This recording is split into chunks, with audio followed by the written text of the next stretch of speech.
Hello friends, स्वागत है आपका अपने यूट्यूब चैनल जीके एजुकॉम पर। तो आज का हमारा टॉपिक होगा, जैसा कि आप सब देख भी रहे होंगे, अम्ल, क्षार और लवण। ठीक है, आज की इस टॉपिक में हम एसिड, बेस एंड साल्ट से जुड़े हर छोटे बड़े क्वेश्चन को करेंगे और इनकी पूरी डिटेल जानेंगे। उससे पहले अगर आप हमारे चैनल पर नए हैं तो चैनल को सब्सक्राइब करें और साथ ही साथ बेल आइकन को प्रेस करें, ताकि जब भी हम नई वीडियो अपलोड करें तो आपको तुरंत नोटिफिकेशन मिल जाए। ठीक है, तो चलिए स्टार्ट करते हैं। अम्ल, अम्ल को इंग्लिश में क्या बोलते हैं? एसिड। आप सब जानते भी होंगे, एसिड। ठीक है, और क्षार को बेस और लवण को साल्ट। ठीक है, कोई भी एग्जाम देख लेना आप, रेलवे वगैरह, एनटीपीसी या फिर एसएससी या फिर और कोई भी एग्जाम, बैंकिंग वगैरह, कोई भी एग्जाम देख लेना आप, हर एग्जाम में यहाँ से एक दो क्वेश्चन पूछे ही जाते हैं। ठीक है, और बहुत ही इजी टॉपिक है, यूँ नहीं है कि भाई कोई ज़्यादा मुश्किल टॉपिक हो, और फिर भी यहाँ से क्वेश्चन गलत हो जाते हैं बच्चों के। लेकिन आज के बाद आपके कोई भी क्वेश्चन यहाँ से गलत नहीं होगा। ठीक है, तो स्टार्ट करते हैं अम्ल, क्षार और लवण को।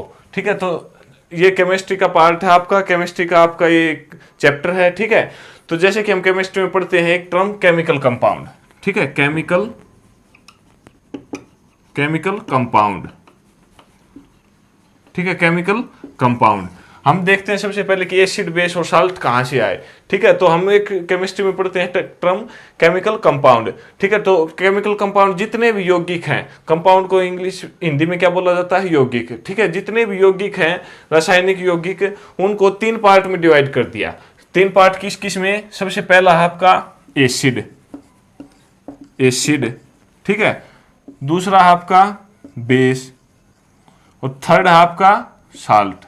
ठीक है, बहुत जगह पे आपको दो मिल जाएंगे कि एसिड और बेस। ठीक है, उसका रीजन क्या होगा आपका कि एसिड प्लस बेस मिलकर क्या बनाते हैं? आपका साल्ट बनाते हैं। ठीक है, एसिड और बेस का रिजल्ट जो होता है वो साल्ट होता है।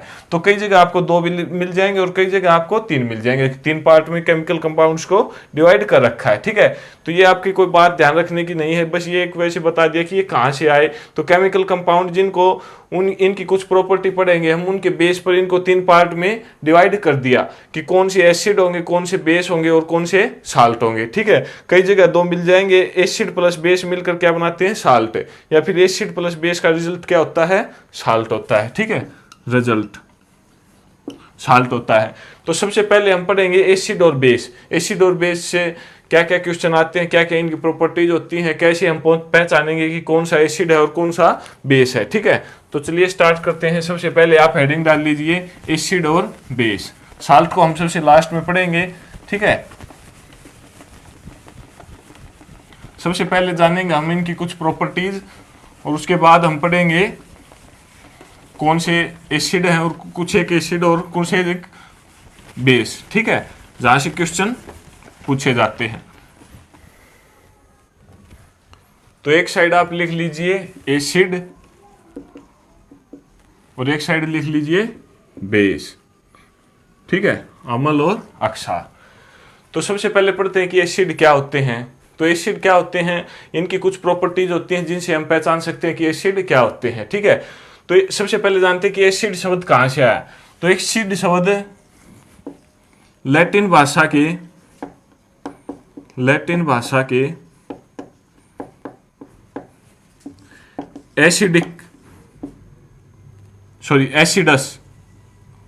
एसिडस शब्द से बना है। ठीक है, एसिडस का क्या अर्थ होता है? एसिडस का अर्थ होता है शोर, खट्टा। हिंदी में इसका अर्थ क्या है? खट्टा। ठीक है, तो एसिड कहां से आया? लैटिन भाषा के एसिडस शब्द से, जिसका अर्थ है शोर या खट्टा। ठीक है, तो हम कह सकते हैं कि जो भी केमिकल कंपाउंड या जो भी वस्तु या फिर जो भी चीज जिसको हम खाते हैं तो उसका स्वाद कैसा होता है, या फिर चक्कर देखते हैं तो उसका स्वाद कैसा हो? खट्टा हो। तो जो स्वाद में खट्टे होते हैं वो क्या कहलाते हैं? आपके एसिड। ठीक है, तो ये एक प्रॉपर्टी हो गई कि स्वाद में खट्टे एसिड, और बेस क्या होंगे? स्वाद में कड़वे। ठीक है, जो केमिकल कंपाउंड स्वाद में कड़वे होंगे वो क्या होंगे? आपके बेस, और जो स्वाद में खट्टे होंगे वो क्या होंगे? एसिड। ठीक है, तो ये एक पहली प्रॉपर्टी हो गई आपकी एसिड और बेस को पहचानने की। उसके बाद एक और प्रॉपर्टी आई, वो क्या आई? PH scale. ठीक है, यहाँ पे हम पढ़ेंगे एक पीएच स्केल। तो जिसका पीएच स्केल के ऊपर मान पीएच स्केल, ठीक है, जिसका पीएच स्केल के ऊपर मान 7 से कम हो, 7 से कम हो। पीएच स्केल को अभी पढ़ेंगे हम, उससे पहले इसकी 2-4 प्रॉपर्टी पढ़ लेते हैं, उसके बाद हम पहले पीएच स्केल को पढ़ेंगे, उसके बाद इनके जो एग्जाम्पल है उनको पढ़ेंगे, ठीक है। तो पीएच स्केल पर जिसका मान 7 से कम हो वह क्या होते हैं आपके एसिड, ठीक है। पीएच स्केल पर जिनका मान 7 से कम हो वो एसिड, और जिसका मान 7 से 14 के बीच हो वो क्या होते हैं आपके बेस, ठीक है। जिनकी पीएच स्केल पर वैल्यू 7 से कम हो वो एसिड, और जिनकी पीएच वैल्यू 7 से 14 के बीच हो वो बेस, ठीक है। पीएच स्केल को हम बस अभी थोड़ी देर में पढ़ेंगे कि पीएच स्केल क्या होता है और कहां से ये आया, ठीक है। इन सब को हम अभी थोड़ी देर में पढ़ेंगे। अभी हम फिलहाल इनकी प्रॉपर्टीज पढ़ रहे हैं, उनमें इसमें पीएच स्केल एक प्रॉपर्टी होती है इसकी कि 7 से कम अगर उसका मान हो तो वह क्या होगा एसिड, और 7 से 14 के बीच हो वह बेस हो गया, ठीक है। इसके बाद आगे हम पढ़ते हैं कि नेक्स्ट प्रॉपर्टी इसकी कि इसकी परिभाषा भी मान सकते हो आप एसिड और बेस की, उसको हम कैसे पढ़ेंगे अभी पढ़ते हैं उसको। क्या एसिड होता है और क्या बेस होता है, जो मेन आप इसकी परिभाषा समझ सकते हो वो यह होती है एसिड और बेस की, ये इसकी कुछ एक प्रॉपर्टी थी, ठीक है। तो उनके बारे में जानते हैं, जहां से क्वेश्चन भी बहुत पूछे जाते हैं। तो कोई भी केमिकल कंपाउंड, आप ध्यान रखना हम केमिकल कंपाउंड के बारे में बात करेंगे, ठीक है। तो कोई भी केमिकल कंपाउंड जिसको अगर हम जल में मिलाते हैं, जल में घोलते हैं जिसको, तो अगर उसमें से H पॉजिटिव हाइड्रोजन आयन अगर रिलीज होते हैं पॉजिटिव, तो वह क्या होगा आपका एसिड होगा। और अगर हम किसी भी केमिकल कंपाउंड को अगर पानी में घोलते हैं और OH नेगेटिव हाइड्रोक्सिल आयन अगर रिलीज होते हैं तो वो क्या होंगे आपके बेस होंगे, ठीक है। तो ये आपकी एक मेन परिभाषा है। तो आप लिख सकते हो आप इसको कि यदि हम किसी भी केमिकल कंपाउंड को जल में, याद रखना मैंने बोला जल में, ठीक है, वाटर में, अगर जल में मिलाते हैं या रिएक्शन करवाते हैं इनकी इसके साथ जल के साथ ते हैं, तो यदि H plus ion hydrogen ion release होते हैं तो वह आपका क्या होगा एसिड होगा, ठीक है। तो वह एसिड होगा। उसके बाद इनके हम केमिकल रिएक्शन पढ़ेंगे, अभी रिएक्शन के द्वारा इनको समझेंगे। उससे पहले अगर आप इसकी और डेफिनेशन लिख लीजिए, ठीक है, बेस की। तो यदि हम किसी भी chemical compound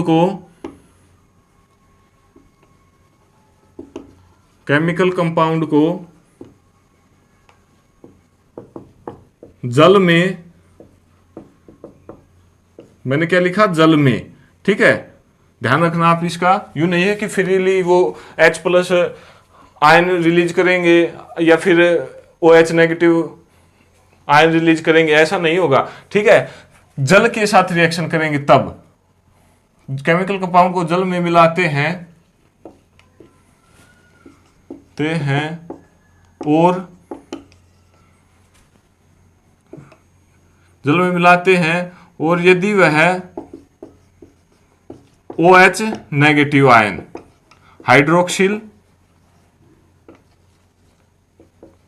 hydroxyl ion release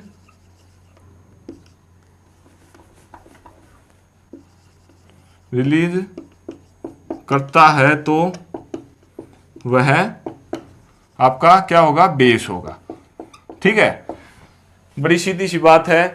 chemical compound अगर हमने जल के साथ रिएक्शन करवाई, अगर वह hydrogen ion H positive ion release कर रहा है तो वह एसिड होगा आपका। ये इनको पहचानने की एक प्रॉपर्टी समझ लो, ठीक है। एक एग्जांपल के थ्रू समझते हैं। यदि मान लीजिए आपका HCl HCl के बारे में आपने सुन रखा होगा, ठीक है, हाइड्रोक्लोरिक अम्ल, ठीक है। HCl की अगर हम जल के साथ H2O के साथ रिएक्शन करवाते हैं तो आपका क्या रिलीज होगा, H positive plus Cl negative, ठीक है। ये आपकी रिएक्शन बनेगी। अगर HCl के H2O के साथ रिएक्शन करवाते हैं तो H पॉजिटिव और Cl नेगेटिव आपका रिलीज होगा, ठीक है। तो यहां से आप देख सकते हो कि H पॉजिटिव रिलीज हो रहा है, तो H पॉजिटिव अगर रिलीज होगा तो क्या होगा, आपका एसिड होगा, ठीक है। यही मैंने यहाँ पे बताया आपको। बेस को और समझते हैं। बेस की रिएक्शन क्या है, NaOH, ठीक है, सोडियम हाइड्रोक्साइड, आपने सुन रखा होगा। अगर इसकी हम जल के साथ रिएक्शन करवाते हैं तो क्या रिजल्ट मिलेगा हमें, Na positive plus OH negative, ठीक है, OH नेगेटिव। यहां से क्या रिलीज हो रहा है, आपका OH नेगेटिव, ठीक है। मैंने क्या बताया जस्ट अभी थोड़ी देर पहले, अगर OH नेगेटिव रिलीज हो तो वो क्या होगा, आपका बेस, ठीक है। तो OH नेगेटिव रिलीज हो रहा है तो ये क्या हो गया, आपका बेस। अगर OH पॉजिटिव रिलीज हो रहा है तो क्या हो गया, आपका एसिड, ठीक है। ये बात है आपकी, और मेन प्रॉपर्टी है ये। यहां से डायरेक्ट भी क्वेश्चन पूछ लिया जाता है कि यदि हम किसी केमिकल कंपाउंड को जल के साथ रिएक्शन करवाते हैं तो क्या रिलीज होंगे, तो वह बेस होगा। अगर H पॉजिटिव रिलीज होंगे तो वह बेस होगा, ठीक है। और अगर OH नेगेटिव रिलीज होंगे तो वह आपका बेस होगा, ठीक है। तो ये एक प्रॉपर्टी, मेन प्रॉपर्टी इंपोर्टेंट करके आप इसको लिख सकते हैं, ठीक है। तो ये हो गया आपका एसिड और बेस की एक और प्रॉपर्टी, ठीक है। इसके आगे बढ़ते हैं हम।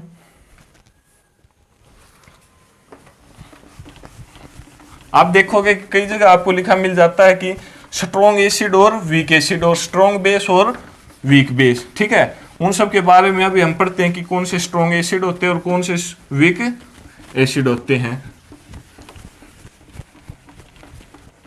अभी हम पढ़ते हैं स्ट्रॉन्ग एसिड और वीक एसिड और स्ट्रॉन्ग बेस और वीक बेस के बारे में, ठीक है।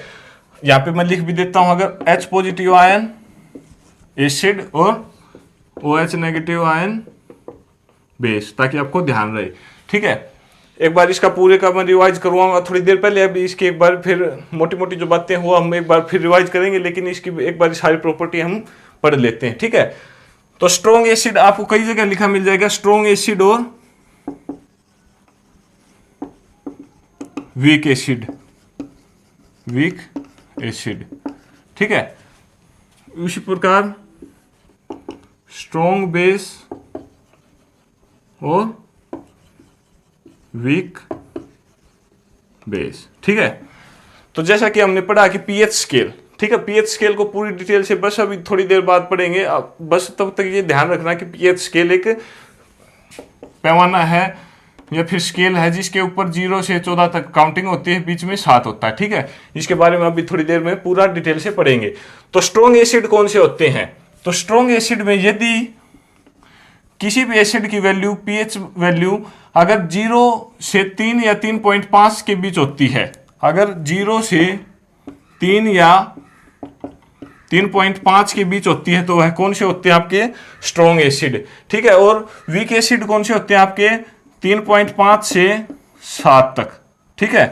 अगर इनकी वैल्यू होती है आपकी तो ये होंगे आपके वीक एसिड। अगर इस स्केल के ऊपर हम जितना इस साइड आएंगे, जितनी कम वैल्यू होगी उतना ही स्ट्रॉन्ग एसिड होगा, ठीक है। और जितनी ज्यादा वैल्यू होगी उतना ही कम एसिड होगा, ठीक है। इनको हिंदी में क्या बोलते हैं, प्रबल अम्ल, प्रबल अम्ल, और इनको दुर्बल अम्ल, दुर्बल अम्ल, ठीक है। ये स्ट्रॉन्ग प्रबल अम्ल आपके और ये दुर्बल अम्ल, ठीक है। इसी प्रकार स्ट्रॉन्ग बेस में क्या होगा, अगर वैल्यू 7 से 10 भी मिल सकता है, कहीं कहीं 11 भी मिल सकता है, ठीक है। तो अगर 7 से 10 है तो वह क्या होगा आपका, सॉरी ये होगा आपका 7 से अगर 10 है तो वीक बेस, ठीक है। और अगर 11 से 14 के बीच है तो आपके स्ट्रॉन्ग बेस, ठीक है। इसमें अलग हो गया, इसमें जितनी कम वैल्यू उतना ही स्ट्रॉन्ग एसिड, इसमें जितनी कम वैल्यू उतना ही weak acid, sorry weak base, ठीक है। तो अगर 7 से 10 के बीच अगर वैल्यू है तो वह क्या हो गया आपका वीक बेस। और अगर 10 से ऊपर जैसे ही चले गए हम 11, 12, 13, ठीक है, 13.5 ऐसे समथिंग करके जो जितने भी ऊपर जाएंगे वह क्या होगा आपका स्ट्रॉन्ग बेस, ठीक है। स्ट्रॉन्ग बेस और स्ट्रॉन्ग एसिड क्या होते हैं? स्ट्रॉन्ग एसिड हमारे खाने के लिए नहीं होते, ठीक है, खाने में बहुत कष्ट होता है इनको, स्ट्रॉन्ग एसिड को, ठीक है, उसी प्रकार स्ट्रॉन्ग बेस को भी, ठीक है। तो ये इसलिए पूछा जाता है कि भी खाने में कौन से एसिड काम आते हैं और खाने में कौन से बेस काम आते हैं। या फिर क्वेश्चन पूछ लिया जाता है कि अगर किसी की पीएच वैल्यू इतनी है, 2 है, तो वह कौन सा एसिड होगा, स्ट्रॉन्ग एसिड होगा या वीक एसिड होगा, ठीक है। तो ये टर्म दो चार टर्म है आपकी, कई बार एग्जाम में पूछ ली जाती है, तो यहाँ से आप ध्यान रखना कि स्ट्रॉन्ग एसिड और वीक एसिड कौन से होते हैं। अभी हम पढ़ते हैं पीएच स्केल के बारे में, ठीक है, उससे आगे हम बाद में चलेंगे एसिड में, कोई इनके कुछ एग्जाम्पल पढ़ेंगे एसिड और बेस के। उससे पहले हम पढ़ते हैं पीएच स्केल को, ठीक है, जहां से बहुत सी बार क्वेश्चन पूछे गए हैं। पीएच स्केल करके हम पूरे के पूरे को इसको एक बार फिर से रिवाइज करेंगे, हमने क्या पढ़ा अब तक उन सब बातों को, ठीक है। तो चलिए पीएच स्केल करते हैं, ठीक है। सो पीएच स्केल में आगे, पीएच स्केल पढ़ने से पहले मैं एक एग्जांपल और दे दूं इनके, वीक एसिड के और स्ट्रॉन्ग एसिड के, ठीक है, बहुत बार पूछ लिए जाते हैं। तो स्ट्रॉन्ग एसिड कौन से होंगे आपके? स्ट्रॉन्ग एसिड होंगे HCl, H2SO4, ठीक है, ये जो है ये आपके स्ट्रॉन्ग एसिड। और वीक एसिड क्या होंगे आपके? जैसे कि हम पढ़ेंगे थोड़ी देर में, टार्टरिक अम्ल, ठीक है, लैक्टिक अम्ल, ये सब एग्जांपल किसके होंगे आपके? वीक एसिड के, ठीक है। स्ट्रॉन्ग एसिड के HCl और H2SO4, ठीक है। इसी प्रकार स्ट्रॉन्ग बेस के एग्जांपल क्या होंगे आपके? तो स्ट्रॉन्ग बेस के एग्जांपल होंगे आपके NaOH, ठीक है, स्ट्रॉन्ग बेस के NaOH, और वीक बेस के एग्जांपल MgOH ट्वाइस, ठीक है। इन सब को अभी हम थोड़ी देर में पूरी डिटेल से भी पढ़ेंगे इनके एग्जांपल के तौर पर, एसिड और बेस के एग्जांपल के तौर पर। लेकिन यहाँ पर पूछ लिया जाता है कई बार कि निम्नलिखित में से कौन सा स्ट्रॉन्ग बेस है और कौन सा स्ट्रॉन्ग एसिड है, ठीक है। तो ये HCl और H2SO4 ETC जो भी और भी एग्जाम्पल होते हैं इनमें, तो ये क्या होते हैं आपके? Strong acid. और वीक एसिड टार्टरिक अम्ल, लैक्टिक अम्ल, ये सब हम और भी बहुत पढ़ेंगे इनके बारे में। तो ये क्या होते हैं आपके? वीक एसिड, ठीक है। और स्ट्रॉन्ग बेस NaOH, ठीक है, सोडियम हाइड्रोक्साइड। और वीक बेस दुर्बल अम्ल कौन से दुर्बल अक्षार कौन से होते हैं आपके? MgOH ट्वाइस, ठीक है। तो ये एग्जांपल होते हैं इनके, ये रह गए थे वहां पे, तो इसलिए मैंने सोचा कि यहाँ पे ध्यान आ गया तो पहले बता दूं। तो चलिए अब स्टार्ट करते हैं हम पीएच स्केल को, ठीक है। पीएच स्केल के बारे में पूरी डिटेल जानते हैं। तो हेडिंग डाल लीजिए आपकी पीएच स्केल, ठीक है, पीएच पैमाना। तो सबसे पहले तो मन में यही आता है कि ये पीएच क्या होता है, ठीक है। तो इसकी फुल फॉर्म क्या होती है? पोटेंशियल ऑफ हाइड्रोजन, ठीक है, पोटेंशियल ऑफ हाइड्रोजन।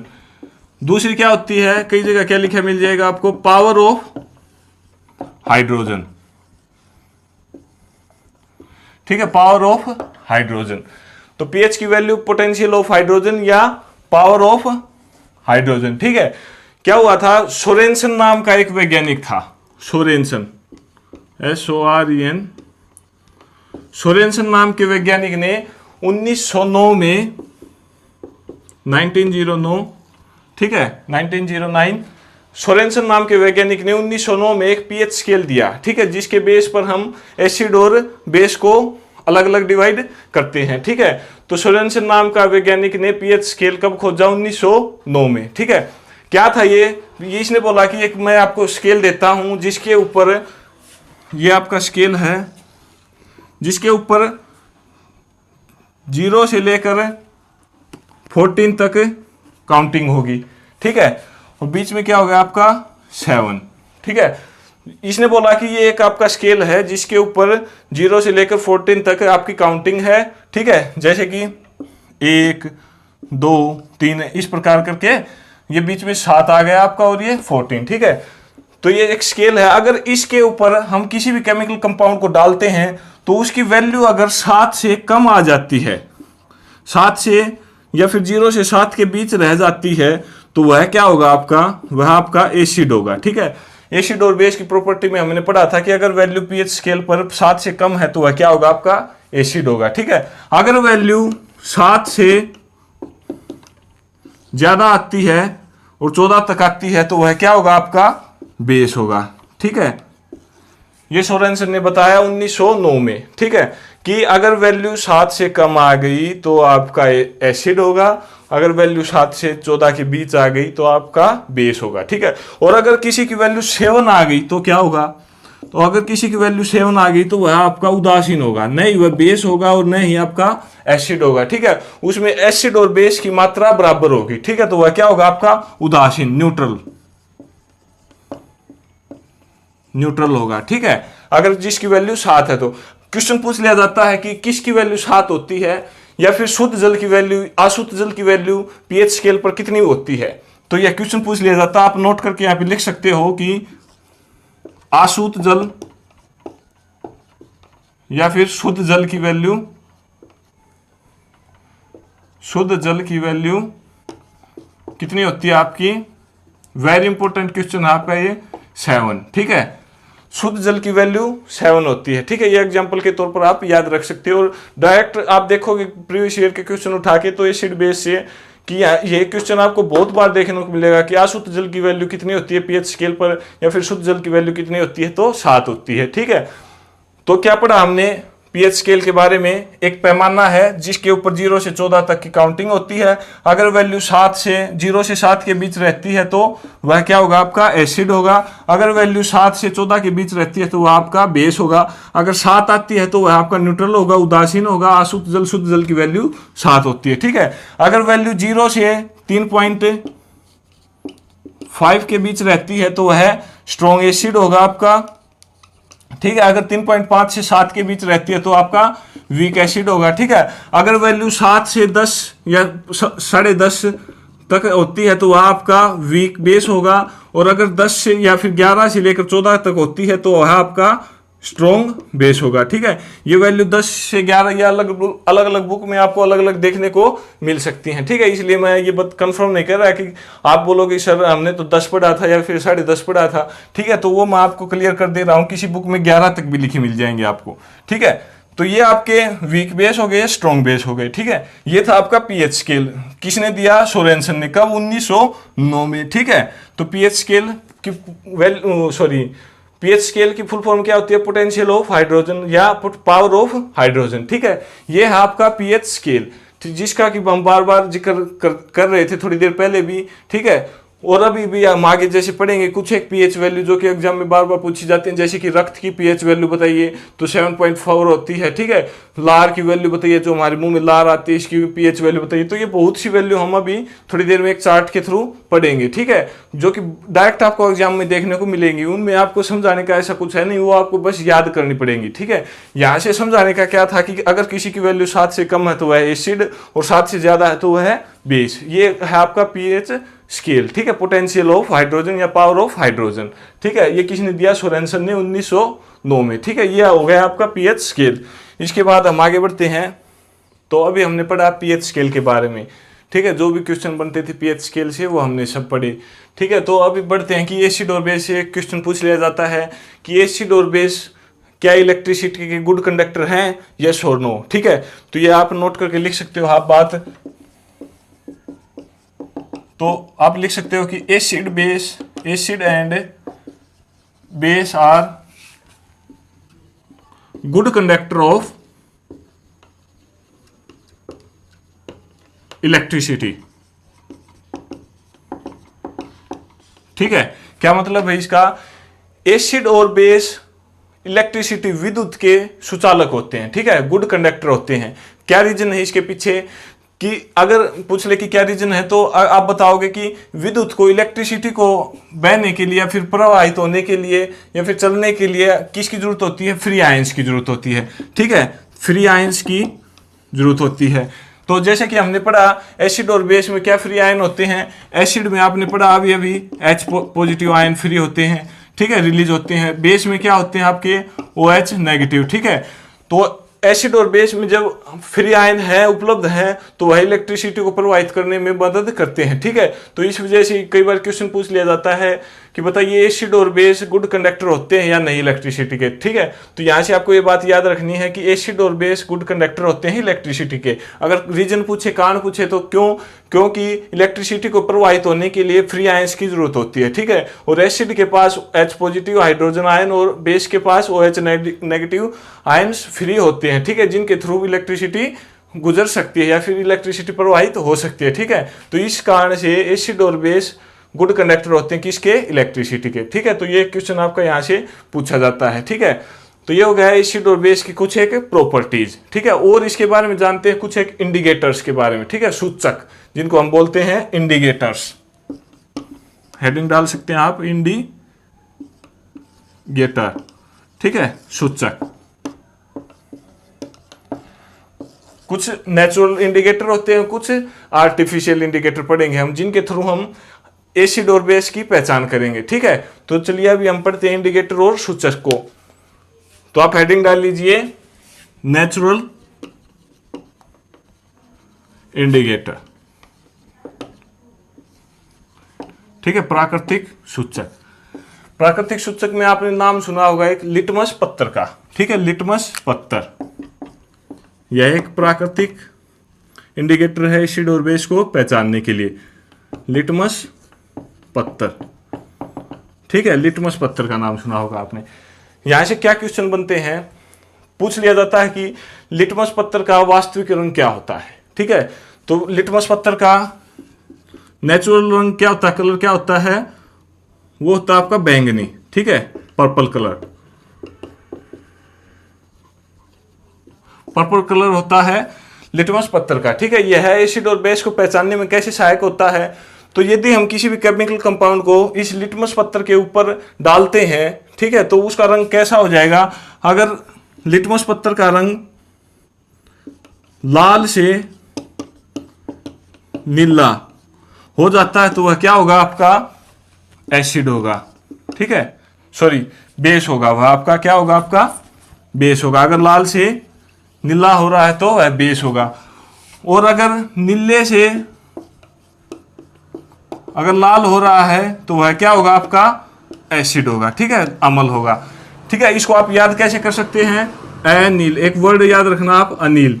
ठीक है, अगर नीले से लाल हो रहा है, तो वह क्या होगा, आपका अम्ल होगा। ठीक है, और अगर लाल से नीला हो रहा है, अगर लिटमस पत्थर लाल से नीला हो रहा है तो वह क्या होगा, आपका बेस होगा। ठीक है, तो लिटमस पत्थर कई बार पूछ लिया जाता है कि कहां से आया, कैसे ये बनता है। ठीक है, तो ये प्रकृति में पाया जाता है लिटमस पत्थर। यहाँ से एक दो क्वेश्चन और पूछ लिए जाते हैं कि यह किसका बना होता है, तो है लिटमस पत्थर लाइकेन का बना होता है। ठीक है, लाइकेन का बना होता है। लाइकेन में क्या क्या होते हैं पूछ लिया जाता है, तो एल्गी प्लस फंगी। ठीक है, शैवाल और फफूंद, हिंदी में शैवाल प्लस फफूंद। ठीक है, शैवाल और फफूंद मिलकर क्या बनाते हैं, लाइकेन, और लाइकेन से क्या बनता है, लिटमस पत्थर। ठीक है, तो एक क्वेश्चन आपका पूछ लिया जाता है और बहुत से एग्जाम में पूछा भी गया है कि लाइकेन में क्या क्या होते हैं, आपके एल्गी प्लस फंगी। ठीक है, शैवाल प्लस फफूंद, और लाइकेन से क्या प्राप्त होता है हमें, लिटमस पत्थर। ठीक है, तो ये हो गया आपका नेचुरल इंडिकेटर, ये आपका एक नेचुरल इंडिकेटर है। इसके बाद हम पढ़ते हैं कुछ 2-4 कृत्रिम सूचक। ठीक है, आर्टिफिशियल इंडिकेटर, आर्टिफिशियल इंडिकेटर। ठीक है, आर्टिफिशियल इंडिकेटर में दो पढ़ेंगे हम, मिथाइल ऑरेंज और सेकंड क्या आपका फिनिप्थिलीन, नाम सुना होगा आपने, फिनिप्थिलीन। ठीक है, फिनिप्थिलीन, मिथाइल ऑरेंज और फिनिप्थिलीन कैसे सहायक होते हैं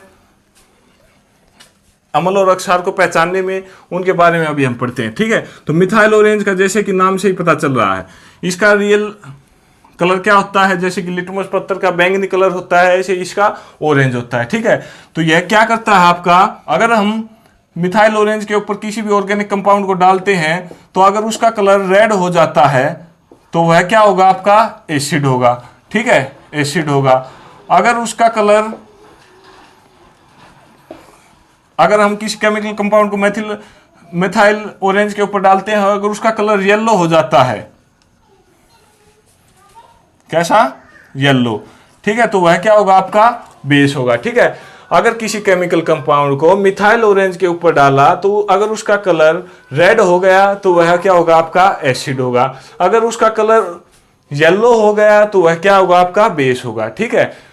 रियल कलर क्या होता है इसका, ऑरेंज, ठीक है। क्या होता है, अगर फिनिफ्थलीन के ऊपर हमने एसिड को डाला या फिर किसी भी केमिकल कंपाउंड को डाला तो इसके कलर में नो चेंज होता है, ठीक है, नो चेंज।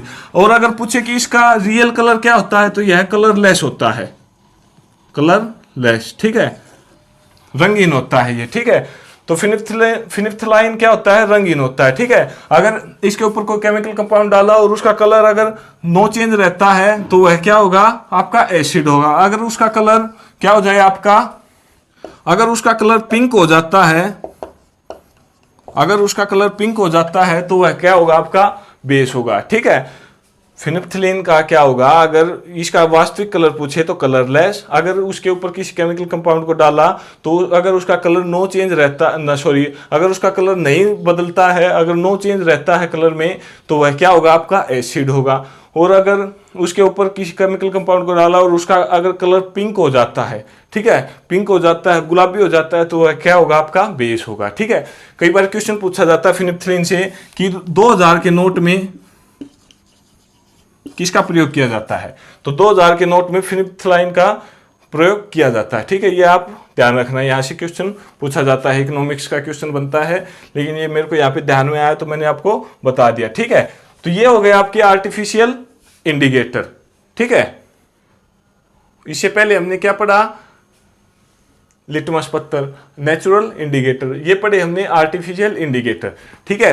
तो यहाँ पर यहाँ तक अब तक हमने क्या पढ़ा उसको एक बार रिवाइज करते हैं मोटा मोटा, ठीक है। सबसे पहले हमने पढ़ा एसिड और बेस के बारे में। एसिड क्या होते हैं, जो अगर हम जल के साथ रिएक्शन करवाते हैं तो वह H positive hydrogen ion release करते हैं तो वह क्या होते हैं, आपके एसिड। अगर OH नेगेटिव आयन रिलीज करते हैं तो वह क्या होते हैं, आपके बेस, ठीक है। सेकंड प्रॉपर्टी हमने क्या पढ़ी, अगर pH वैल्यू 7 से कम है तो वह क्या हो गया, आपका एसिड। अगर 7 से ज्यादा है तो वह क्या होगा, आपका बेस, ठीक है। अगर 7 में से स्ट्रॉन्ग एसिड और वीक एसिड छांटने हैं तो क्या होंगे, जितनी एसिड की वैल्यू कम होगी वह उतना ही ज्यादा स्ट्रॉन्ग होगा, और जितनी बेस की वैल्यू ज्यादा होगी वह उतना ही स्ट्रॉन्ग बेस होगा, ठीक है। तो अगर 0 से 3.5 के बीच अगर किसी एसिड की वैल्यू है तो वह क्या होगा, आपका स्ट्रॉन्ग एसिड। और 3.5 से 7 के बीच अगर है तो वह क्या होगा, आपका वीक एसिड, ठीक है। और अगर 7 से 10 के बीच अगर वैल्यू है या फिर 10.5 या 11 तक भी चल जाता है अगर वैल्यू है तो वह क्या होगा, आपका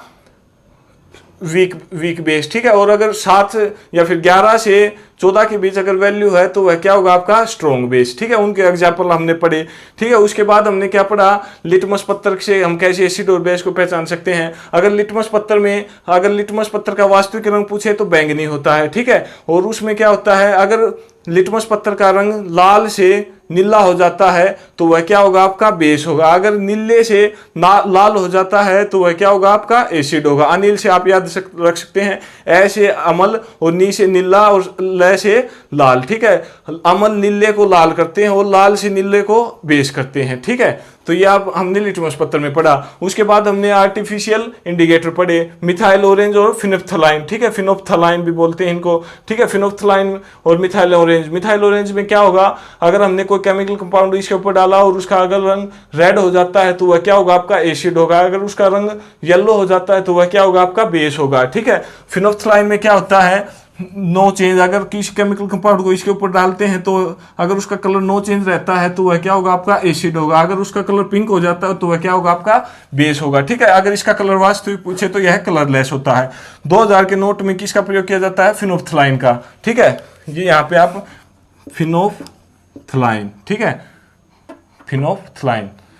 फिनोप्थलाइन का प्रयोग किया जाता है, ठीक है। ये हो गया आपके आर्टिफिशियल इंडिकेटर।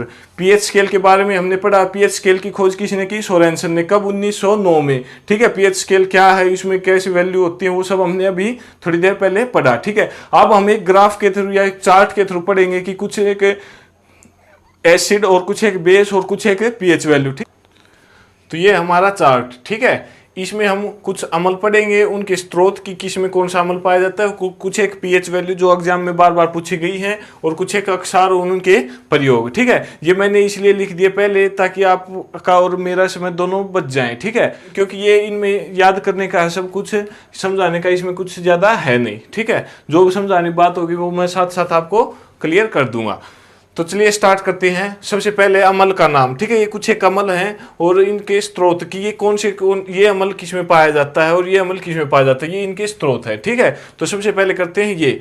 तो सबसे पहला हमारा एसिटिक अम्ल। ठीक है, एसिटिक अम्ल। तो एसिटिक अम्ल किस में पाया जाता है? सिरके में। ठीक है, सिरके में एसिटिक अम्ल पाया जाता है। आपका क्वेश्चन पूछेगा कि एसिटिक अम्ल निम्नलिखित में से किस में पाया जाता है, तो 4 ऑप्शन देगा आपका। एक होगा उसमें सिरका। ठीक है, तो सिरके में एसिटिक अम्ल पाया जाता है। उसके बाद आता है आपका सिट्रिक एसिड। ठीक है, सिट्रिक अम्ल नींबू, संतरा, जो भी खट्टे पदार्थ होते हैं उन सब में, जैसे कि हमने विटामिन सी पढ़ा था, तो उन सब में क्या होता है? Citric acid. ठीक है, तो नींबू, संतरा, इन सब में क्या होगा आपका? Citric acid. उसके बाद आता है लैक्टिक अम्ल।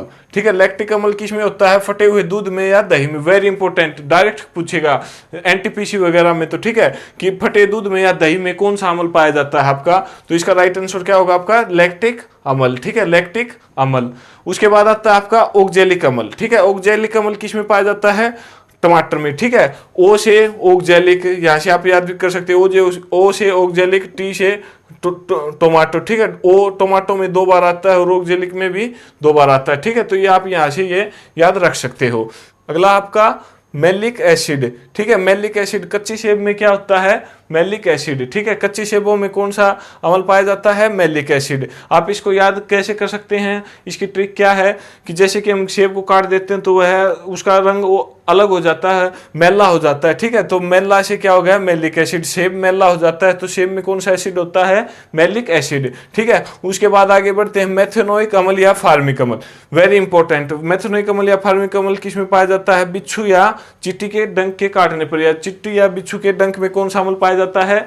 फार्मिक अम्ल या मेथेनोइक अम्ल। आपको ज्यादा क्या देखने को मिलेगा? फार्मिक अम्ल। ठीक है, एग्जाम में डायरेक्ट पूछेगा कि चींटी या बिच्छू के डंक में कौन सा अम्ल पाया जाता है, तो फार्मिक अम्ल। ठीक है, इसी अम्ल की वजह से अगर बिच्छू या चींटी जब हमें काटती है तो हमें बहुत ज्यादा दर्द होता है। ठीक है, हमारे शरीर में इसकी फार्मिक अम्ल की मात्रा बढ़ जाती है, इस वजह से ये दर्द हमें ज्यादा होता है और चींटी और बिच्छू के डंक में फार्मिक अम्ल होता है। ठीक है, तो ये कुछ अम्ल हो गए और ये इनके स्रोत। एक बार फिर रिवाइज कर लेते हैं इनको हम। एसिटिक अम्ल किस में पाया जाता है? सिरका में। सिट्रिक एसिड नींबू या संतरा में। ठीक है, लैक्टिक अम्ल वेरी इंपॉर्टेंट, दूध या दही में। ठीक है, सॉरी, फटे दूध में या दही में। ठीक है, ओक्जेलिक अम्ल किस में पाया जाता है? टमाटर में। ठीक है, मैलिक एसिड कच्चे सेब में। मेथेनोइक अम्ल या फार्मिक अम्ल किस में पाया जाता है आपका? चींटी या बिच्छू के काटने पर या चींटी या बिच्छू के डंक में। ठीक है, तो ये हो गया आपके कुछ एक अम्ल। उसके बाद उनके स्रोत, और उसके बाद हम पढ़ते हैं अक्षर, कुछ एक अक्षर और उनके प्रयोग। ठीक है, कि कौन से अक्षर हैं और बेस हैं और उनको हम किस चीज में प्रयोग करते हैं।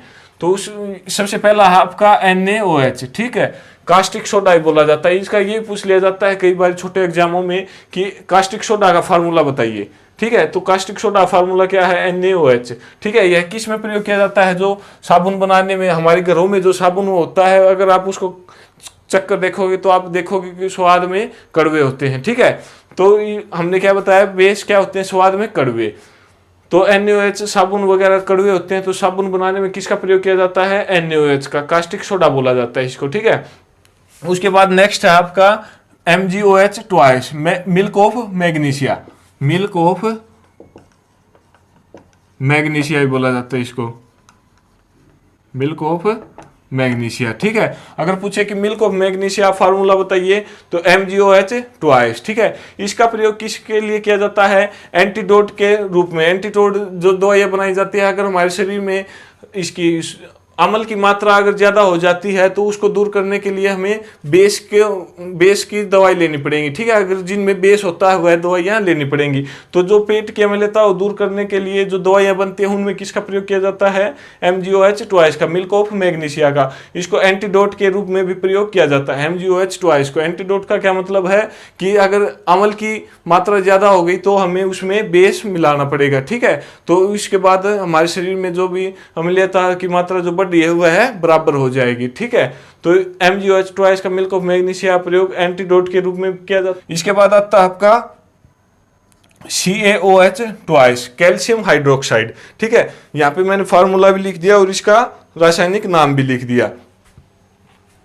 ठीक है, तो CaOH ट्वाइस का रासायनिक नाम क्या है? Calcium hydroxide. ठीक है, अगर फार्मूला पूछे तो CaOH ट्वाइस।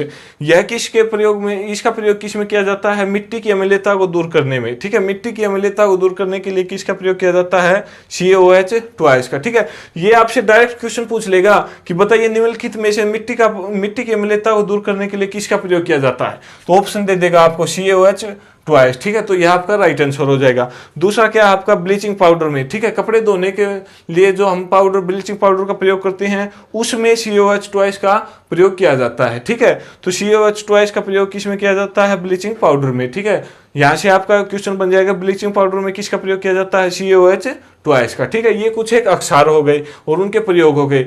एक बार फिर रिवाइज कर लेते हैं। NaOH ट्वाइस कास्टिक सोडा का साबुन बनाने में, मिल्क ऑफ मैग्नीशिया का पेट की अम्लता को दूर करने में और एंटीडोट के रूप में। ठीक है, CaOH ट्वाइस कैल्शियम हाइड्रोक्साइड का मिट्टी की अम्लता को दूर करने में और ब्लीचिंग पाउडर में। ठीक है, ट्वाइस का। ठीक है, ये कुछ एक अक्षर हो गए, उनके प्रयोग हो गए, अमल और उनके स्रोत हो गए। उसके बाद हम कुछ एक पीएच वैल्यू करते हैं। ठीक है, कुछ एक पीएच वैल्यू जो कि एग्जाम में डायरेक्ट पूछी जाती हैं।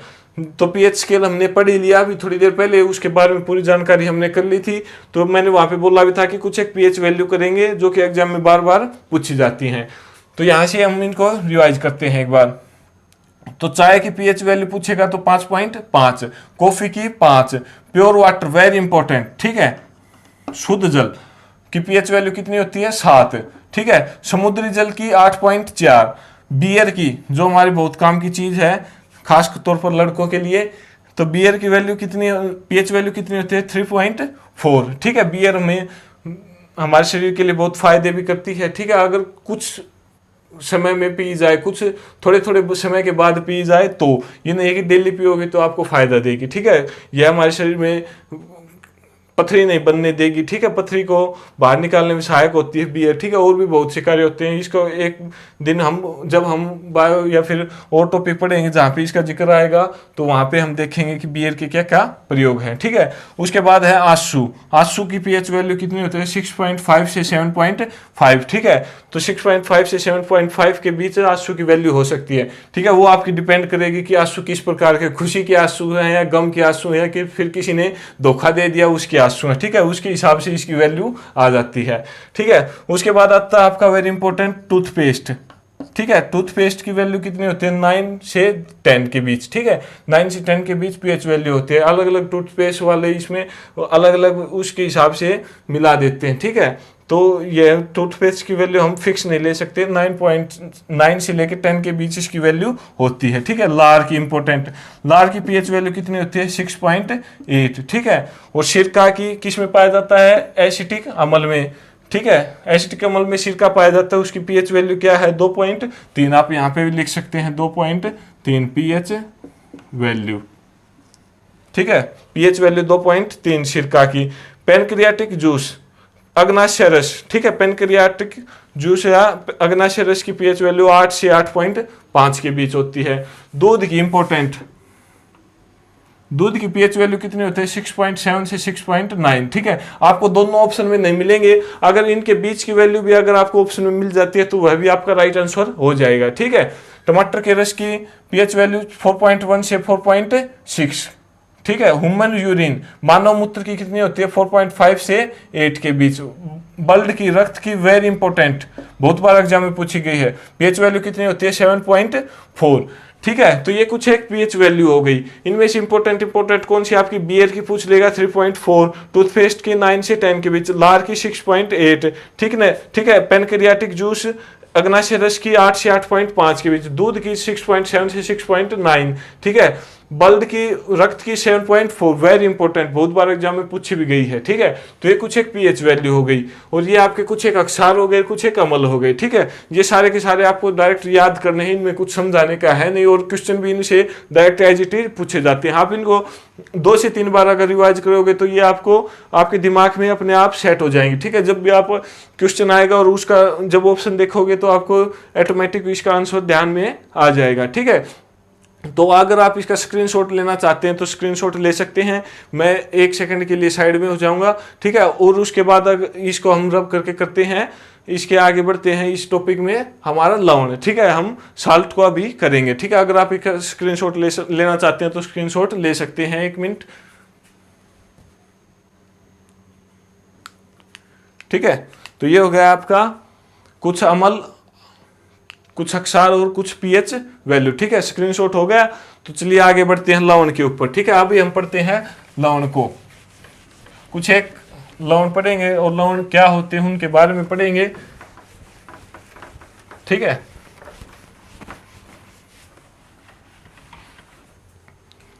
तो ये थे हमारे अमल और अक्षार, ठीक है। अभी हम पढ़ते हैं लवण को, ठीक है, साल्ट को। तो अभी हम पढ़ेंगे साल्ट को। साल्ट क्या होते हैं? तो जैसा कि हमने अभी थोड़ी देर पहले ही पढ़ा था कि अमल और अक्षार मिलकर, अमल प्लस अक्षार मिलकर क्या बनाते हैं आपका साल्ट, लवण प्लस जल, ठीक है। साल्ट से आपका डायरेक्ट क्वेश्चन पूछेगा, कुछ एग्जांपल हम पढ़ेंगे उनके, या तो फिर पूछ लेगा कि केमिकल फार्मूला बताइए, या फिर वो किस काम में आते हैं, ठीक है। साल्ट से यही क्वेश्चन बनते हैं आपके। अगर पूछे कि इसकी रिएक्शन क्या होती है, कि तो अमल प्लस अक्षार मिलकर क्या बनाते हैं आपके लवण, ठीक है, लवण प्लस जल, ठीक है। तो ऐसे आपके लवण बनते हैं, साल्ट का निर्माण होता है आपका अम्ल प्लस अक्षार से। तो अभी हम इसके कुछ एग्जाम्पल पढ़ते हैं जो कि डायरेक्ट एग्जाम में पूछे जाते हैं। तो सबसे पहला एग्जाम्पल है आपका, जो आप डेली यूज भी करते हैं, NaCl, ठीक है, सोडियम क्लोराइड, सोडियम क्लोराइड साधारण नमक के नाम से जाना जाता है, ठीक है। तो साधारण नमक का क्या प्रयोग है, जैसे कि आप सबको पता ही होगा, डेली यूज भी करते हैं हम, खाना बनाने भोजन में साधारण नमक का यूज करते हैं, ठीक है। ये इसका यूज हो गया। तो NaCl एक लवण है, ठीक है। अगर पूछे कि NaCl क्या है, तो एक साल्ट है, ठीक है। इसका नाम सोडियम क्लोराइड। अगर पूछे कि साधारण नमक का नाम बताइए या फिर फार्मूला बताइए, तो सोडियम क्लोराइड, ठीक है, NaCl, ये आपका साधारण नमक हो गया, ठीक है। अब बढ़ते हैं इससे आगे, NaHCO3, ठीक है। नेक्स्ट है आपका NaHCO3, ठीक है, NaHCO3, इसको क्या बोला जाता है, बेकिंग सोडा, ठीक है, या फिर खाने का सोडा।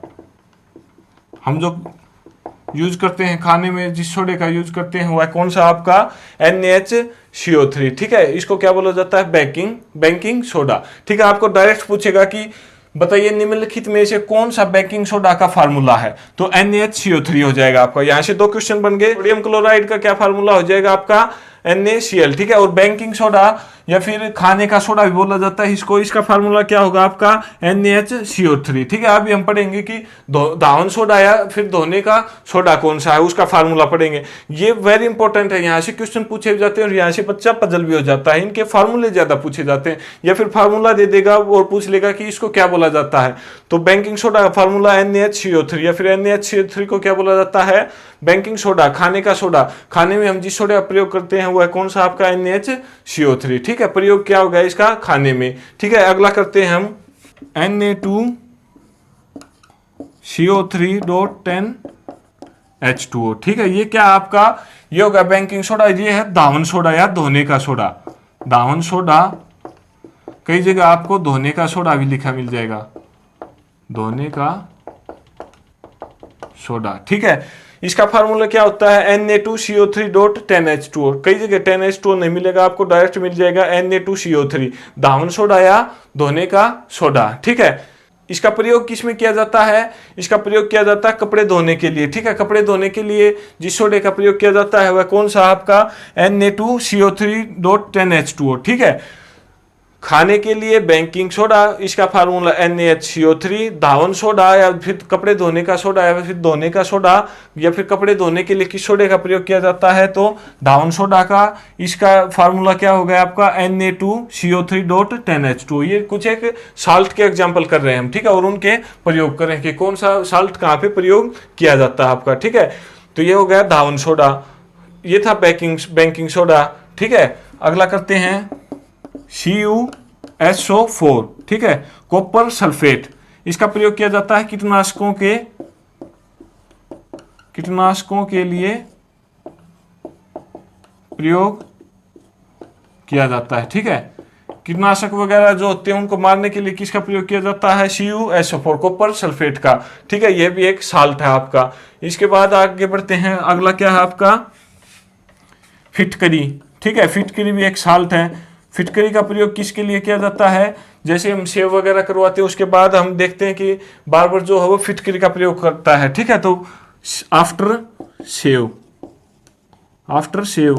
ठीक है, आफ्टर शेव फिटकरी का प्रयोग किया जाता है, ठीक है। ये कुछ एक साल्ट हो गए आपके, इनको रिवाइज करते हैं। उसके बाद एक और पढ़ेंगे हम प्लास्टर ऑफ पेरिस, ठीक है, जो कि बहुत इंपॉर्टेंट है। उसका फार्मूला पढ़ेंगे और वह क्या क्या प्रयोग में किया जाता है उसकी पूरी हिस्ट्री पढ़ेंगे। लेकिन उससे पहले हम इनको रिवाइज कर देते हैं और प्लास्टर ऑफ पेरिस आपका लास्ट होगा, ठीक है। उसके बाद आपका टॉपिक समाप्त हो जाएगा। तो NaCl सोडियम क्लोराइड साधारण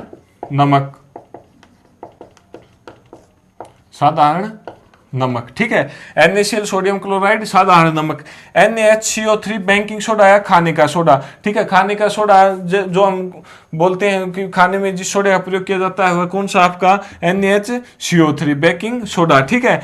धोने का सोडा, कपड़े धोने के लिए जिस सोडे का प्रयोग किया जाता है वह कौन सा है आपका? Na2CO3.10H2O, ठीक है। कई जगह 10H2O नहीं भी मिलेगा तो आप ये पजल मत होना कि Na2CO3 अकेला आपको मिल जाएगा, तो पजल मत होना कि ये नहीं होगा आपका आंसर। तो उस समय आपका राइट आंसर क्या होगा? Na2CO3, ठीक है। धावन सोडा या धोने का सोडा। उसके बाद आता है आपका कॉपर सल्फेट, ठीक है, कीटनाशकों के लिए प्रयोग किया जाता है कॉपर सल्फेट का। उसके बाद आता है आपका फिटकरी का प्रयोग कब किया जाता है? आफ्टर सेव, ठीक है। आफ्टर सेव फिटकरी का प्रयोग किया जाता है, या फिर कहीं कट कुट जाता है तो वहां भी हम फिटकरी का प्रयोग करते हैं, ठीक है। इसके बाद हम करते हैं अभी प्लास्टर ऑफ पेरिस, ठीक है। प्लास्टर ऑफ पेरिस का प्रयोग देखेंगे, क्या उसका फार्मूला होता है, वो सब अभी हम करते हैं, ठीक है।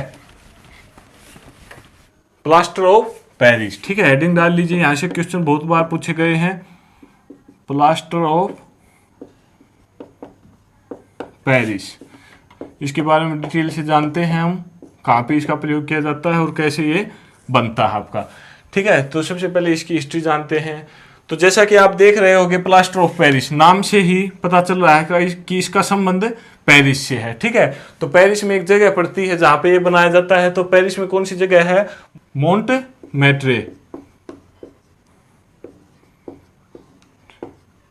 मोंटमेट्रे, ठीक है। पेरिस में एक जगह पड़ती है मोंटमेट्रे जहां पर प्लास्टर ऑफ पेरिस का निर्माण किया जाता है, ठीक है। प्लास्टर ऑफ पेरिस मोंटमेट्रे में बनाया जाता है, ठीक है। कैसे बनाया जाता है? जिप्सम को 373 केल्विन पे गर्म करके बनाया जाता है। तो प्लास्टर ऑफ पेरिस क्या है? Calcium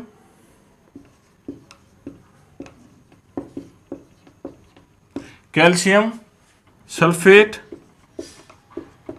hemihydrate, calcium sulphate hemihydrate, ठीक है।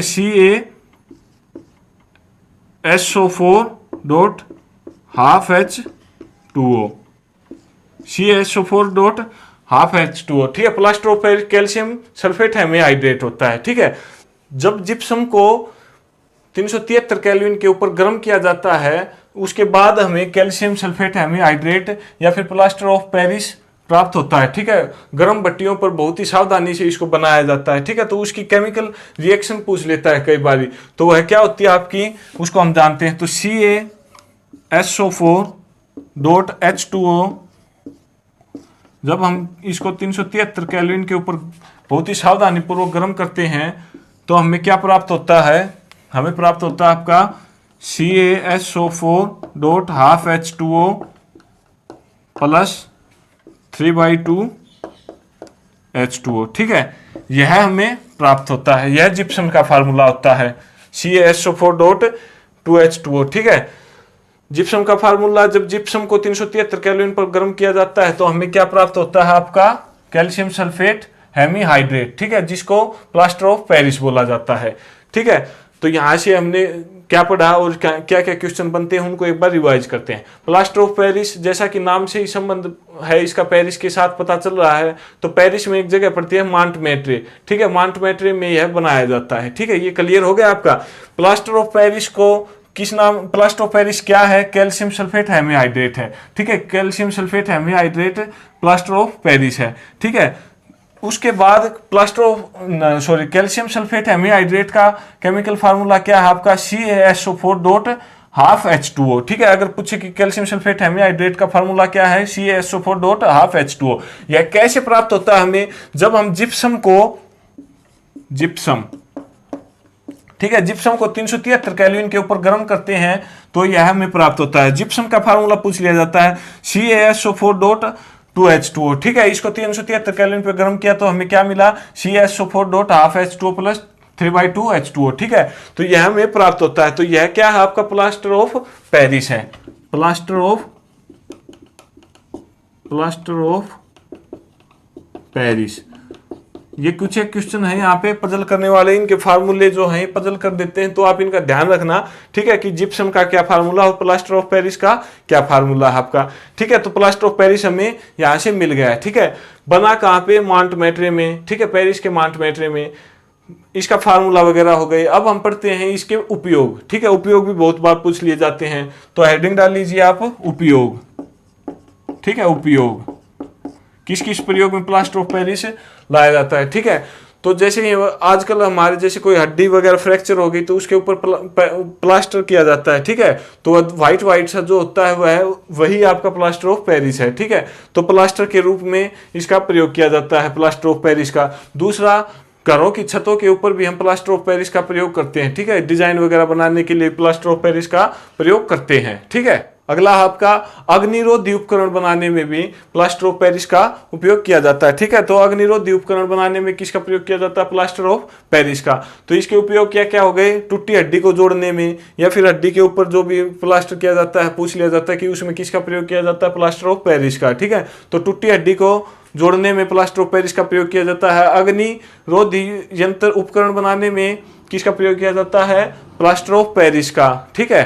और क्या क्या प्रयोग है इनके, दीवार छत वगैरह जो होती है उनमें जो भी डिजाइन वगैरह बनाने होते हैं या फिर छतों के ऊपर भी इसका प्रयोग किया जाता है, ठीक है, प्लास्टर ऑफ पेरिस का। तो ये हो गया आपका प्लास्टर ऑफ पेरिस। तो आज का टॉपिक हमारे यहाँ पे पूरा होता है अम्ल क्षार लवण का, एसिड बेस और साल्ट का, ठीक है। आशा करते हैं कि आपको अच्छे से समझ में आ गया होगा। अगर फिर भी कोई कमी रहती है तो आप कमेंट करके हमें बता सकते हैं, या फिर कोई डाउट आपके मन में है, कोई क्वेश्चन आपके मन में है तो वह कमेंट करके आप हमें बता सकते हैं। अगर आपको वीडियो पसंद आई है तो लाइक करें, शेयर करें और सब्सक्राइब करें। धन्यवाद।